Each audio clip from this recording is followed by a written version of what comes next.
जी आगे बात जम्मू कश्मीर की करते हैं और जम्मू कश्मीर को लेकर एक और आरटीआई सामने रखा गया था और ये आरटीआई के अंदर सर रॉय बूचर जो थे 1947 से 49 के दरमियान की जितनी भी खत किताबत हुई है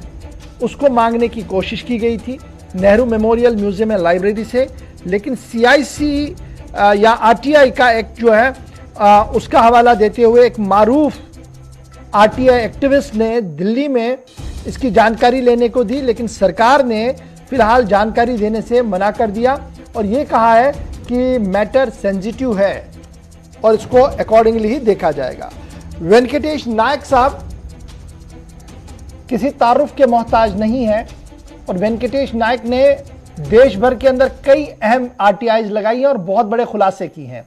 और जम्मू कश्मीर के पॉइंट ऑफ व्यू से अगर आप देखेंगे 5 अगस्त के बाद बैक टू बैक इनकी बड़ी आरटीआईज आई, जिसके बाद न्यूज पॉइंट के तौर पर भी इन्हें माना जाता है। बहुत शुक्रिया सर वेंकटेश नायक साहब हमारे साथ ज्वाइन करने के लिए। हाईली थैंकफुल सर कि आपने टाइम निकाला है। सर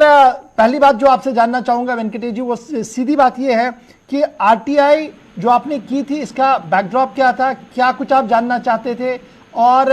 क्या कुछ रिप्लाई आया है? क्योंकि जब जम्मू कश्मीर के एंगल से इस खबर को मैं देखता हूं तो काफी दिलचस्पी होगी हमारे व्यूअर्स को सुनने में कि क्या कुछ आप ढूंढते थे इस आरटीआई में। जी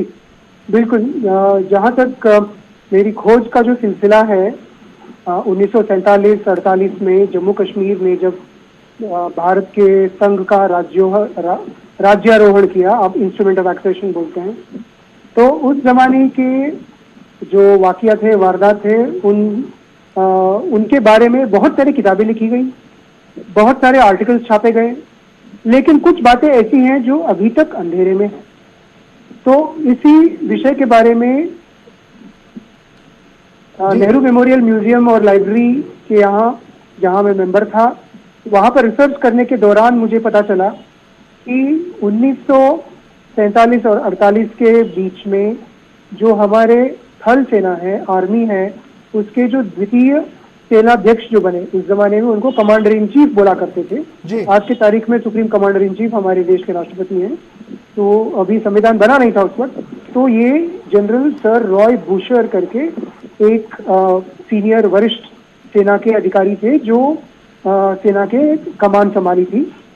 उनके कार्यकाल के दौरान जम्मू कश्मीर में जो घुसपैठ थे उस वक्त, जो सितंबर के महीने में से जम्मू कश्मीर के सरहद को पार करके अंदर आने लगे, लूट मचाने लगे, मर्डर करने लगे, औरतों के साथ बुरा व्यवहार किया, काफी वहां पर लूटमार किया। तो उस जमाने के जो सैनिक कार्रवाई है उनको लेकर बहुत सारे पेपर्स, करस्पॉन्डेंस वगैरह इकट्ठे किए गए थे और एक इंटरव्यू के दौरान कुछ साल पहले, 2008 से पहले, क्योंकि 2008 में ये सर रॉय बूशर ये गुजर गए, उन्होंने एक बहुत ही नामी इतिहासकार जो है BR नंदा, उनके साथ वार्तालाप करते समय उन्होंने बोला था कि कुछ उस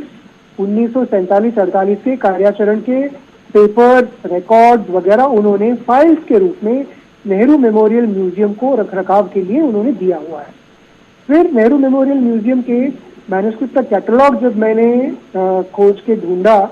उसमें लिखा था कि वो पेपर रिसर्चर्स के लिए और आम नागरिकों के लिए वो बंद है, कोई उसको देख नहीं सकता। तब जाकर मुझे लगा कि इतना अहम जो मंजिल है हमारे देश के इतिहास का, उस जमाने के कागजात, दस्तावेज को क्यों छुपाया रखा है। वहां पर अफसरों के साथ बात करने के बाद पता चला कि ये केंद्र सरकार के निर्देश के वजह से उसको छुपा के रखा है, किसी को बताएंगे नहीं, गोपनीय रखा, छुपाया नहीं रखा है, गोपनीय रखा है, ये कहना ठीक रहेगा, ठीक, कॉन्फिडेंशियल रखा है। फिर मैंने एक आरटीआई एप्लीकेशन डाली पूछते हुए कि कितने इस तरह के दस्तावेज हैं जो उन्होंने गोपनीय रखा है और किसके निर्देश पर गोपनीय रखा है, उसकी पूरी लिस्ट मुझे दीजिए। और साथ ही साथ जो सर रॉय बूशर ने रिकॉर्ड्स जो दिए हैं नेहरू मेमोरियल म्यूजियम को कश्मीर के कार्यचरण, मिलिट्री ऑपरेशंस के बारे में, तो उसका मुझे इंस्पेक्शन करवाए। तो नेहरू मेमोरियल म्यूजियम वालों ने जानकारी थोड़ी बहुत तो दे दी, लिस्ट दे दिया, पूरी लिस्ट नहीं थी, लेकिन उन्होंने चिट्ठियां नहीं दिए, जहां पर निर्देश किया गया था कि कौन कौन से पेपर्स किसने बोला है कि पब्लिक को नहीं दिखाए जाएंगे। फिर उन्होंने रॉय बुशर के जो फाइल्स दिए गए थे उनको दिखाने से ये कहते हुए मना किया कि सरकार की तरफ से हमारे पास कोई निर्देश नहीं है, सरकार ने केवल इसको गोपनीय रखने के लिए बताया है। हालांकि उन्होंने मेरे आरटीआई को नामंजूर तो किया नहीं, क्योंकि अगर नामंजूर करते तो कानून के किसी न किसी प्रावधान के तहत उनको करना पड़ता। फिर मैंने अपील लगाई, फिर एक और लंबी लिस्ट मिली, लेकिन वही बात रही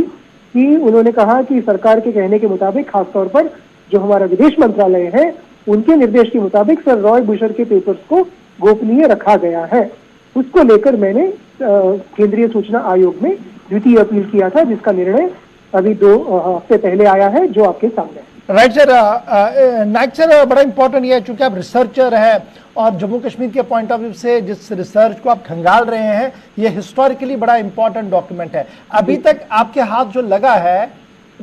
क्या कुछ है वो, और किस तरीके से आप उस पूरी चीज को देख रहे हैं जो अभी तक आपके पास है? देखिए, अभी तक तो मुझे सर रॉय बुशर के पेपर्स तो हाथ लगे ही नहीं लगे हैं,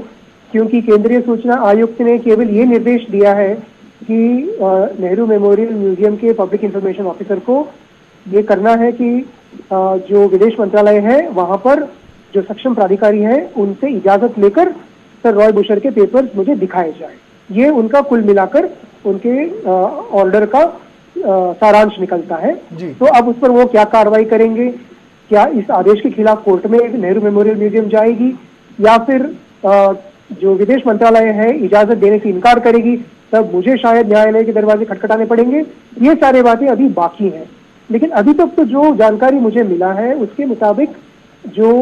BR नंदा साहब के साथ जो रॉय बुशर ने इंटरव्यू किया था उसमें बहुत सारी अच्छी बातें निकल के आई हैं, जो पहले जानकारी हम नहीं रखते थे। क्योंकि आजकल एक फैशन सा बन गया है कि हमारे इतिहास में जो भी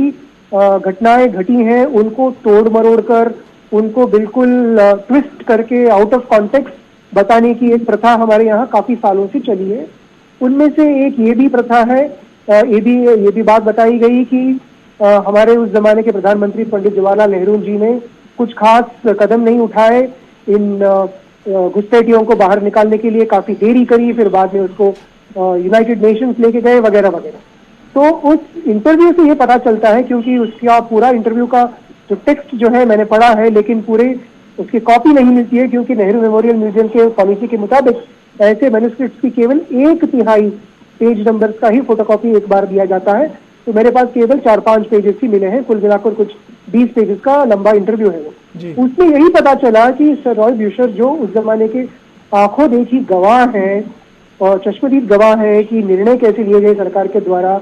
और उन निर्णयों का अमलीकरण जमीनी स्तर पर हमारे जो वीर योद्धा हैं, सैनिक हैं, जो वहां पर जाकर शहीद भी हुए कई बड़ी संख्या में, उन्होंने क्या क्या कार्याचरण किया, किस किस तरह से देश को उन्होंने डिफेंड किया, ये सारे डिटेल्स उसमें से पता चलता है कि सरकार की तरफ से कोई देरी नहीं हुई थी। बस प्रॉब्लम ये था कि लॉजिस्टिक्स, क्योंकि वहां पर आज के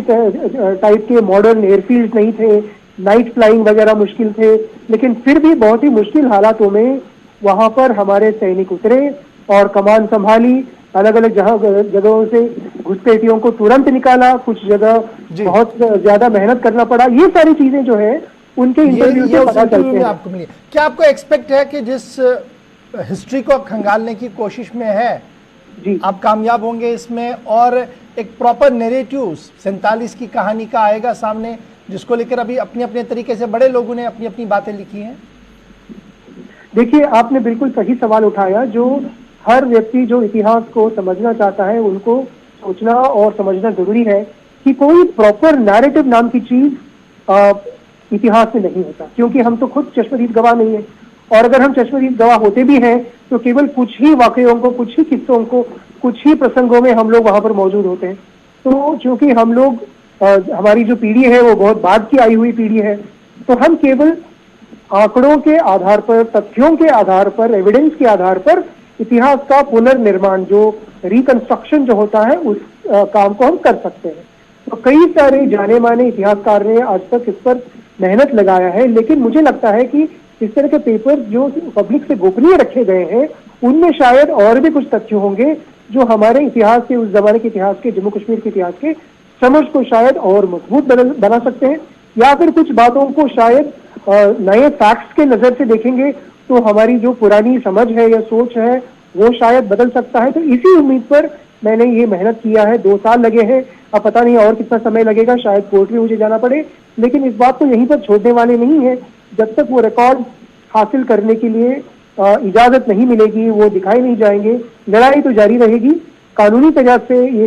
पूरी काम करेंगे, कोर्ट के माध्यम से, कानून के माध्यम से, तो ये कोशिश तो जारी रहेगी। और मैं तो उम्मीद करता हूँ कि देश के और दूसरे जो संवेदनशील नागरिक हैं, इतिहासकार हैं, इतिहास के छात्र हैं, वो भी पूरी तरह से कोशिश करें, क्योंकि ये केवल एक निदर्शन है सर रॉय बुशर के पेपर के। इसी प्रकार से लॉर्ड माउंटबैटन जो उस जमाने के वाइसरॉय थे, उनके भी कुछ पेपर्स यहाँ से वही नेहरू मेमोरियल म्यूजियम में गोपनीय रखे गए हैं उस जमाने के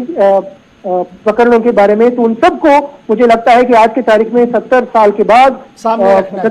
हमें इसको सबके सामने खुलासा करना जरूरी है, ताकि लोग इतिहास को तथ्यों के आधार पर समझने की कोशिश करें, ना कि अफवाहों के आधार पर उसको समझने की कोशिश करें। हाईली थैंकफुल वेंकटेश नायक सर, हमारे साथ टाइम देने के लिए। 47 की अधूरी कहानी पूरी होगी, एक लंबा संघर्ष आपका है, बहुत बहुत शुक्रिया।